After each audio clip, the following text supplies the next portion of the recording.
Muri yeZimbabwe macases atiri kunyanyoreceiva muno munyika yedu yeZimbabwe macases eaccident.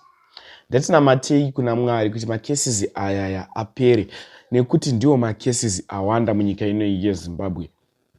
Uchiri munyowani, uchiri mutsva pa this YouTube channel, subscribe mahara, utina on the notification bell so that pandinoramba ndichidzoka neamwe maupdates pano paHadzirare unova uchibatsirikana. Vadikani, malikes enyu anotibatsira zvikuru, macomments anotibatsira futi zvikuru. Saka ndati subscribe, ndati like mavideos epanapa, ndati share mavideos epanapa kune hama neshamwari. Zvibatsire kuti veruzhinji vawane maupdates kubva pano paHadzirare 263. Vadikani, first update yandinayo update yaitika kuGwero kumukoba. Nyaya yakamira so. Vanhu vari kublema police pachiitiko ichichi. Kwamukoba kuGwero pabudiriro 10 off paitika accident. Paita accident ndichakuisirai video zvinorwadza zvinosirisa. Accident iyi yaitika vanhu vari kublema police nekuti zviri kunzi polisi ndo yanga ichimhanyisa mota yechidiki iyi pazosvika zvazokonzeresa kuti mota iyi ibude murodhi irove muti. Yaita accident yauraya vanhu vanosvika ivo 2 pasport, vafira pasport. Chingoti rest in peace kune vafa, ngavazorore murugare beukama, hama neshamwari. Ndati chemei netariro. Zvarwadza vana veZimbabwe ende zviri kunzi mupurisa uyu angachimhanyisa mota iyi, angachimhanyisa vanhu ava vanga vari mumota umumu. Zviri kunzi akasike kutanga achikonzeresa maaccident kuti aitike. Ende vanhu vanga vakashatirwa vachiti mupurisa uyu ngauye paground. Vadikani, chimwe chiziviso chandinacho ndechekuti tiri kuona mavideos ari kutenderera mastreets esocial media.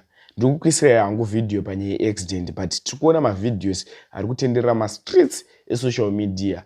Inini handigone kurova imbwa ndakavega mupinyu. So ndichaisa namba dzangu pascreen kune vanhu vanopinda kuchechi yaProphet Miracle Paul. Vanopinda kuchechi yaProphet Miracle Paul vakambobatsirwawo kwaProphet Miracle Paul. Nekuti vanhu vazara kuDM vachinibvunza kuti Hadzirare chimbotifambirawo panyaya yechechi yekwaProphet Miracle Paul. Nekuti hanzi isusu toda kutoenda kuchechi kwaProphet Miracle Paul.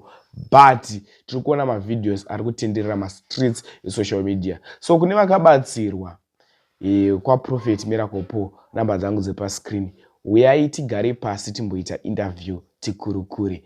Ndatione video inisa Hadzirare ndaenda. Ndibatei, wakaita zvekufona ndoti ukasike kundibata. Kune vaya vakamboenda kuchechi kwaProphet Miracle Paul. Much love.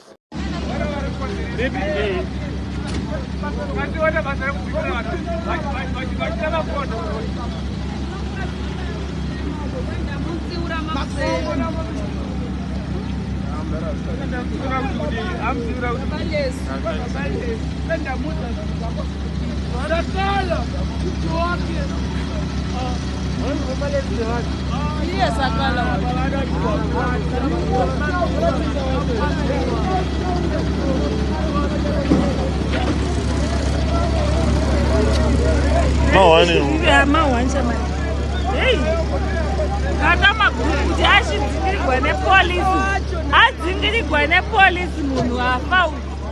Polisi iri wrong. Kwai Sakala what atiza munhu Sakala. Atiza munhu afa pasport Sakala tikumuda pano. Auraisa vanhu Sakala. Kwai Sakala. Asi wokutanga zvino. Tikumuda pano Sakala here. Shiti yemunhu. We want Sakala here. Right now and explain himself.